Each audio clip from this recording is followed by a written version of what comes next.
Me encanta cuando entramos a este sector del psicoencuentro porque es precisamente eso, un encontrarnos con nosotros mismos, un poder entendernos y ver más allá de lo que normalmente vemos. ¿En qué sentido? En el sentido de lo importante que es la familia, de lo importante que es la niñez y el cuidado que tenemos que tener con nuestros niños. Y es precisamente el día de hoy que vamos a hablar acerca de la comprensión del maltrato infantil.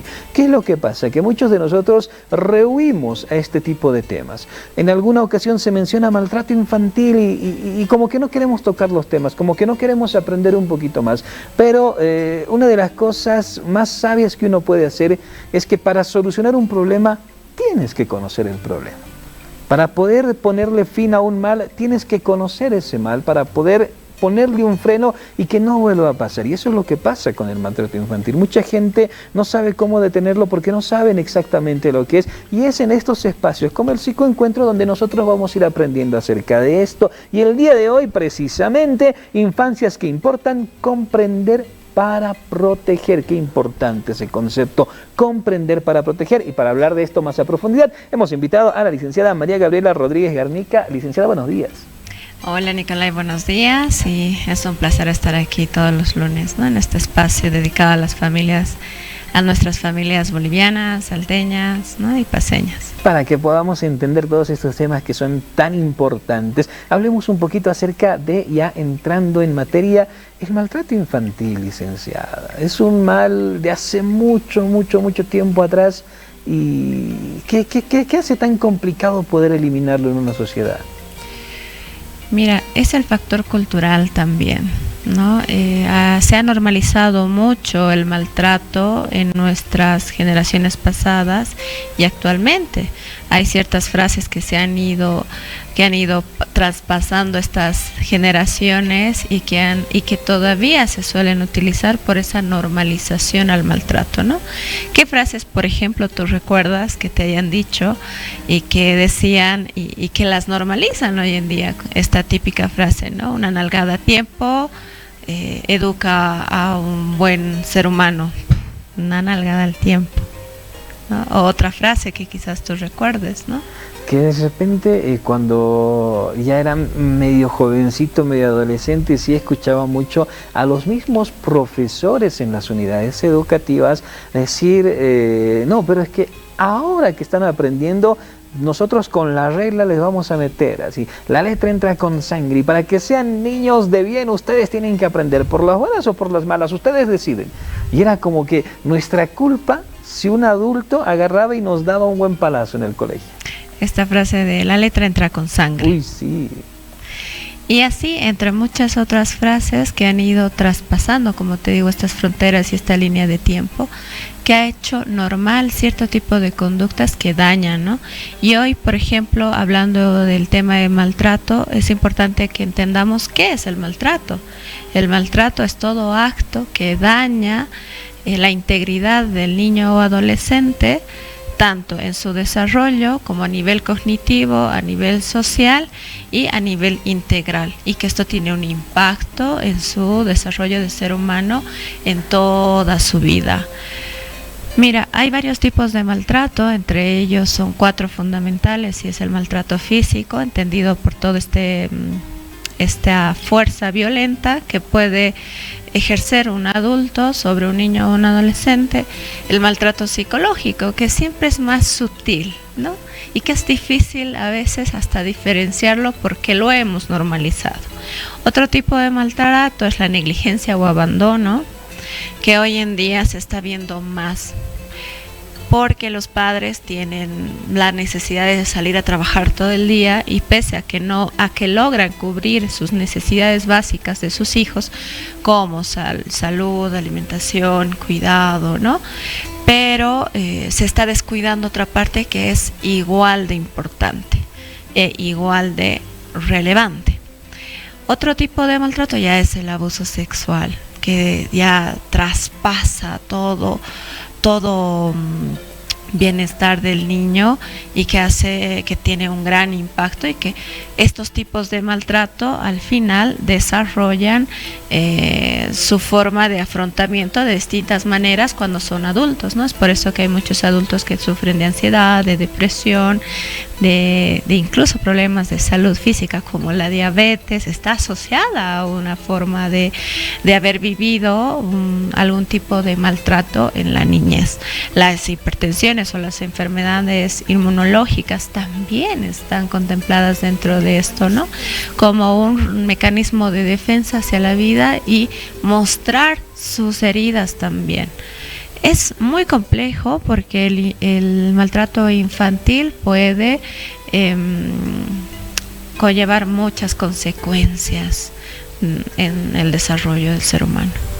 Lo que usted nos mencionaba, Lic, estos 4 tipos de maltrato, que de repente el maltrato físico formaba parte de nuestra cultura hasta hace muchos años atrás. Era normal el esperar que papá, mamá corrija al nene, a la nena con golpes, el famoso quinzacharani o un palo por ahí, en las mismas unidades educativas. Eso se había normalizado y ahora se está tratando de luchar contra eso.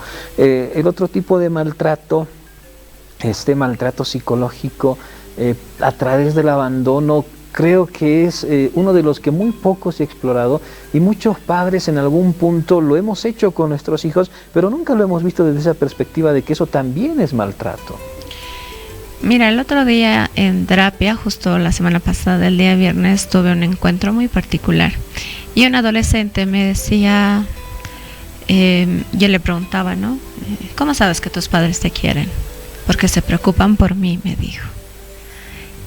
Casualmente, este adolescente tenía una conducta que hacía que sus padres estén todo el tiempo preocupados y angustiados por el hijo. ¿Ya? Entonces, es una dinámica que, si lo vemos del otro lado, suelen relacionar un tipo de vínculo distorsionado con sus cuidadores. ¿Por qué te menciono esto? Porque él me decía, ¿y qué suelen hablar cuando vuelven del colegio? Y me decía, todo lo relevante. Me preguntan cómo me va en mi colegio, si tengo tarea y esto, ¿no? Pero esto nos lleva a la reflexión. A mí me hacía reflexionar en ese momento sobre las conversaciones relevantes e irrelevantes, sobre lo que para mí es importante y lo que para ellos es importante, pero lo que nosotros creemos como padres que son irrelevantes. Entonces, lo relevante para nosotros es que haya hecho su tarea, que si tiene tareas o obligaciones, para ayudarles. Pero lo irrelevante, que tiene que ver con qué has jugado en el recreo, qué materia te ha gustado, o qué tema hoy que has aprendido te ha generado curiosidad, o qué otras cosas, ¿no? Estas conversaciones que a simple vista parecen irrelevantes son las que tienen mayor conexión y profundidad con tus hijos. Claro, porque pasa, y yo ahora me pongo a pensar con lo que usted me dice, es casi ya que en automático, ni siquiera es que como papás nos preocupe cómo le ha ido, sino que se han vuelto preguntas en automático. Sale tu hijo de la escuela y lo primero que es preguntarle, ¿cómo estás? ¿Cómo te ha ido? ¿Qué has hecho en la escuela? ¿Tienes tarea? O sea, ya es como que una pregunta automática porque quieres la respuesta para ver con qué ocupaciones lo vas a tener durante toda la tarde. Ya no es tanto así interés, sino es para generar la rutina de la tarde. Yo creo que esta palabra es clave, interés, pero interés genuino dentro de lo que le pasa, de lo que siente y de lo que hacen tus hijos.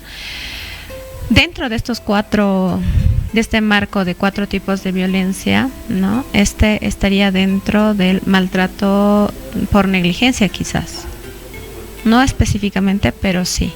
Porque es mucho más sutil y no te puedes dar cuenta, a menos que tú seas consciente. Hablábamos en uno de nuestros encuentros sobre la paternidad consciente y responsable. Pero para esto hay que mirarnos sobre nosotros mismos, ¿no? Y sin querer, hay ciertas frases que impactan en el bienestar emocional de nuestros hijos. Y esto también hay que tener como que cierta habilidad de aprender a desaprender. Es la frase que siempre nos acompaña en nuestros encuentros, porque nos obliga a reflexionar y a mirar sobre qué tipo de crianza estoy dando a mis hijos, ¿no? Ahora, hoy en día existen obviamente políticas públicas que precautelan el bienestar integral del niño, donde se pueden hacer denuncias y todo cuando hay un maltrato físico evidente, ¿no?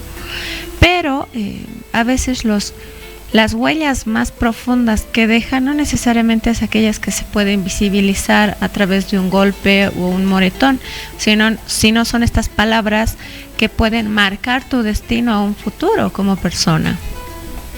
Que es ahí precisamente donde nace la importancia de hablar de todo esto. ¿Qué es lo que estamos haciendo con los niños hoy? ¿Cómo los estamos criando hoy para ver cómo van a ser mañana?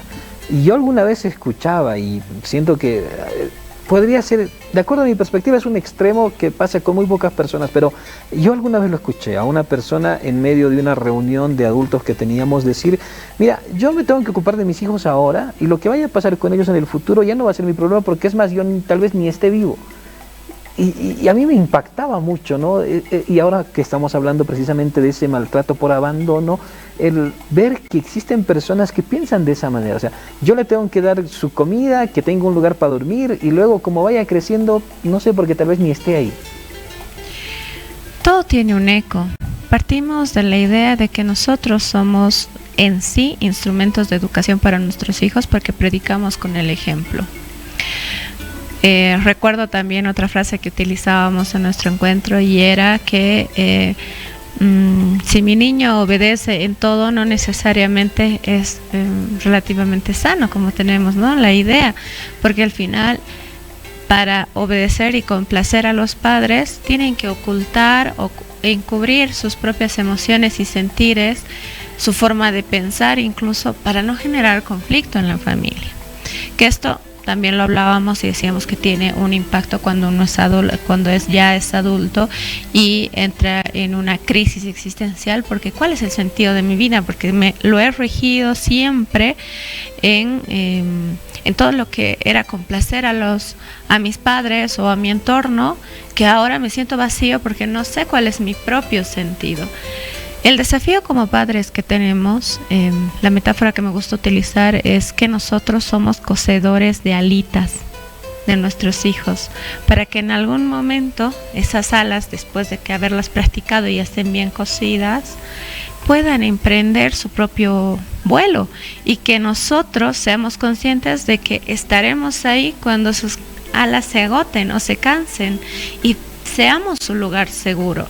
Es más, la OPS, la Organización Panamericana de la Salud, plantea que lo ideal para prevenir el maltrato en adolescentes y en niños es que podamos generar ambientes seguros, donde los niños puedan sentirse libres de explorar quiénes son ellos y puedan conectar con su propia esencia, porque eso va a tener un eco en una buena relación consigo mismo, y por lo tanto tiene un impacto a nivel de autoestima, de relaciones sociales, que refuerzan ciertas habilidades para su desarrollo en general, ¿no?, y a nivel integral. Por otro lado, UNICEF también nos plantea la importancia de sensibilizar a la población con este tipo de espacios, por ejemplo, que hemos abierto, ¿no? Hablar sobre la concientización del impacto del maltrato en la vida de los adultos, y también lanza una frase que a mí me ha hecho reflexionar mucho, y es que los únicos que pueden romper estos patrones son las personas que han sido víctimas de maltrato y que ahora son padres y que pueden ser conscientes y empezar a educar de otra manera a sus hijos. Porque para esto se necesita eso que es clave, entrar en ese estado de conciencia. Pasa, y ahora me pongo a pensar, y con estos encuentros que tenemos acá, hay muchas veces en las que yo me veo confrontado, porque digo, aquello yo lo viví de niño, pero no me había dado cuenta hasta hoy. O sea, yo sufrí eso que están hablando algunas veces cuando están acá conversando con Xiomara, yo escucho y digo, eso yo lo viví, pero no me había dado cuenta hasta el día de hoy. Entonces, entrar a ese grado de conciencia es lo que nos ayudaría a nosotros, porque una vez que yo identifico esos patrones en mi vida, digo, eso yo no lo puedo repetir con mis hijos, yo me estaba equivocando y estaba repitiendo ese patrón con ellos y es algo que no tengo que hacer. Entonces, es importante entrar a ese grado de conciencia para a partir de ahí empezar a romper con esto que son estos malos tipos de crianza, llamémoslo. Mira, mucho hemos utilizado hoy en día esto de nadie nos enseña a ser padres, pero esto no es del 100% real, porque hemos aprendido a ser padres conforme hemos aprendido a ser hijos también. Entonces hay ciertos patrones que, repito, se van replicando generacionalmente, conscientes o inconscientes. Por eso esta época es tan maravillosa y capaz hasta los papás jóvenes de nuestra generación, ¿no? Yo me considero una mamá joven todavía, entonces entramos en una crisis, pero una crisis maravillosa porque nos está permitiendo mirarnos a nosotros como padres, mirar nuestra historia, cómo hemos sido nosotros, qué hemos vivido cuando hemos sido hijos y seguimos siendo hijos y qué cosas a través de sanar esas heridas puedo mejorar para mi relación con mis hijos, con mi pareja y con mi entorno, porque solo así se puede romper el ciclo de violencia, si no lo normalizamos. Yo escucho muchos papás en las reuniones a veces en el colegio y dicen, ¿no? A mí me daban unas cuantas nalgadas y no he salido tan mal. No sé hasta qué punto eso justifica también cierto tipo de conducta de ejercicio violento sobre tus hijos, porque nuestro cerebro es tan maravilloso, pero nos sorprende con la capacidad de justificar ciertas conductas que tenemos. Es más, ahí a veces el maltrato físico no solo viene solo maltrato físico, sino que viene asociado de un maltrato psicológico. Cuando tú le pegas, no le lanzas nomás el chicote, sino va cargado de palabras fuertes que marcan al niño o van cargado de humillaciones para tus hijos. Y claro, esto que tú dices a un principio es vital discriminarlo. El problema es el problema y el problema no es tu hijo. Si nosotros tenemos claro cuál es el problema, pues será mucho más fácil de abordarlo y será mucho más fácil también de comprenderlo a la hora de explicar a tu hijo. Porque muchas veces esta frase de es así porque yo lo digo, anula a tu hijo. Y tiene un impacto. Y es ahí donde nosotros tenemos que aprender a desaprender, porque aprendimos nosotros, papá, mamá son autoridad, y lo que se diga es ley. Que es cierto, ellos son quienes cuidan el hogar, ellos son quienes proveen el hogar, ellos son quienes nos dan la enseñanza dentro del hogar, pero a medida que los niños van creciendo, el papá también tiene que entender que van formando su criterio, y es lo que usted decía, ¿no? No hay un manual para ser papá, porque la vida misma te enseña a ser papá cuando eres hijo. Yo era nene, ahora ya tengo mis hijos, yo era hijo, nada nos cuesta pensar y decir, ¿cómo eran mis papás conmigo? ¿Cómo me criaron? ¿Qué me hubiera gustado a mí que ellos cambiaran? ¿O en qué aspectos tenían toda la razón del mundo y yo estaba muy equivocado? Entonces no hay mejor manual que el espejo para entender cómo debo ser un buen padre. Mi papá estuvo presente, no estuvo presente, mi mamá estuvo presente, no estuvo presente, me gritaba mucho, me gritaba sin razón o de verdad tenía razón. ¿Qué es lo que yo me arrepiento de no haberle hecho caso a mis papás? Entonces ahí vamos formando nosotros como un pequeño automanual de ser papá. ¿Cómo yo tengo que ser papá a partir de todo lo que viví? Y también preguntarnos el día de mañana, cuando mi hijo tenga su hijo y se haga la misma pregunta que me estoy haciendo, ¿qué evaluación hará de mí como padre? ¿Cómo espero que mi hijo me evalúe un día de aquí a unos 20, 30 años? ¿Será que mi hijo va a decir, tuve un muy buen padre y todo lo que me enseñó de verdad me está sirviendo a mí para poder enseñar a mis hijos? O él dirá, no, mi papá definitivamente se aplazó como padre y yo tengo que cambiar todo lo que él hizo y tengo que hacer todo diferente. Yo creo que esa es una prueba tremenda cuando nos ponemos a pensar en eso. Mira, también parte de la decisión, ¿no? Un ejemplo que suelo poner es, imagínate una pareja joven que se conoce en una discoteca, que les gusta la fiesta y que por alguna razón pues quedan embarazados. Fruto de este embarazo nacen gemelos, y de estos gemelos, uno ya cuando son adolescentes, el director los lleva a la dirección porque se da cuenta que los dos hermanos, pese a que son gemelos, viven en un mismo entorno, son totalmente diferentes. Y les sienta y le dice a uno, ¿no?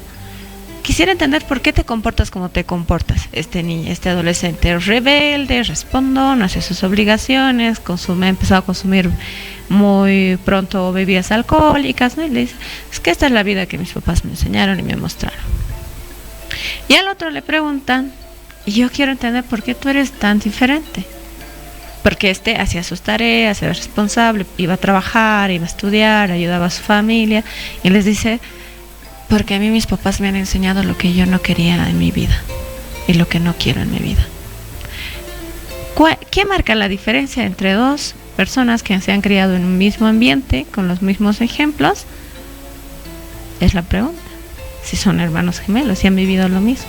Y es la conciencia y la decisión de tomar cierta responsabilidad sobre mi vida.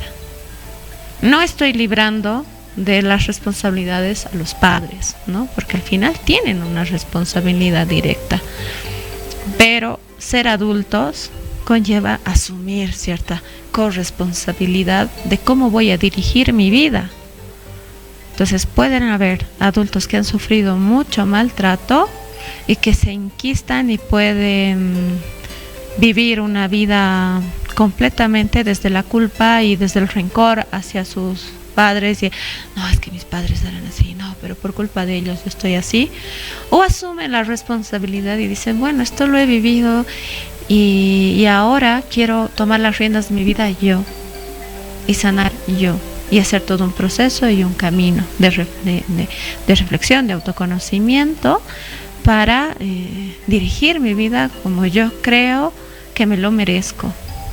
Mire, doctora, nos llega una preguntita, justo creo que les impactó esta parte de la autoconciencia. Dice, ¿cómo puedo hacer para que mi hijo tenga esa autoconciencia? Dice, su papá no está en casa y yo no quiero que él siga su mal ejemplo, sino quiero que él aprenda de eso, dice. Esto es muy común en las familias, por ejemplo, que están disgregadas, ¿no? Que se divorcian. Entonces, el acto de amor más grande que puedes tener como madre o como padre para cuidar y acompañar a tu hijo es no hablarle mal de su papá, primero que nada. 2, enseñarle a través de eso. Vuelvo al ejemplo que les daba.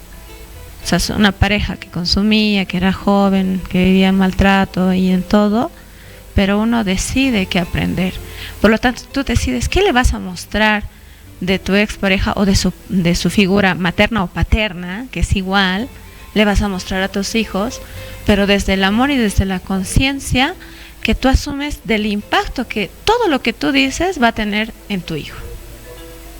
No es lo mismo decir, ay, es que tu padre es un irresponsable, que no viene a verte, a decir, la irresponsabilidad de tu padre le priva del amor que tú le puedes dar.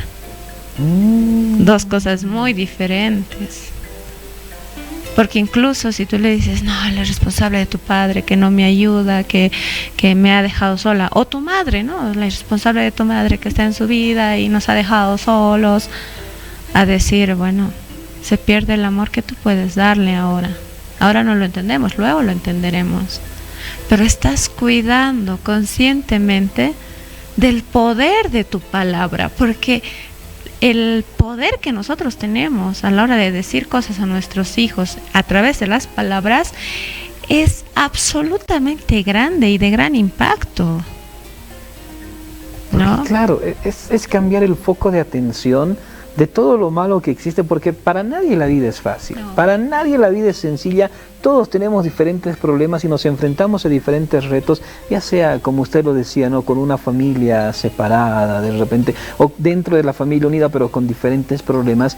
Es clave en los papás entender que tenemos que poner el foco de atención no en el problema y en lo malo, sino tratar de, como padres, buscar en medio de lo malo algo positivo que poder ver. Y lo que usted dice cae perfectamente en el ejemplo. No decirle de repente que tu papá es uno irresponsable, que te abandonó, que no te quiere, porque son sentimientos negativos que se están siendo cargados en la conciencia del niño, en la conciencia del adolescente. Sin embargo, decirle, mira, no puede porque de repente no tiene el tiempo o de repente no tiene las posibilidades de venir, pero él se está privando de lo bonito que tienes tú, del amor que nosotros podríamos compartir y de ese tiempo tan hermoso que podrían darle, tiempo de que entonces dejamos de lado lo malo y le hacemos entender al niño que él tiene cositas bonitas para dar, que si se lo están perdiendo, bueno, ya no es culpa de él, pero que él se enfoque en las cosas bonitas que tiene para dar. Entonces es como cambiarle el panorama al niño y es lo que se tiene que hacer dentro de los problemas. Esto que mencionaste también hay que reflexionarlo y mirarlo.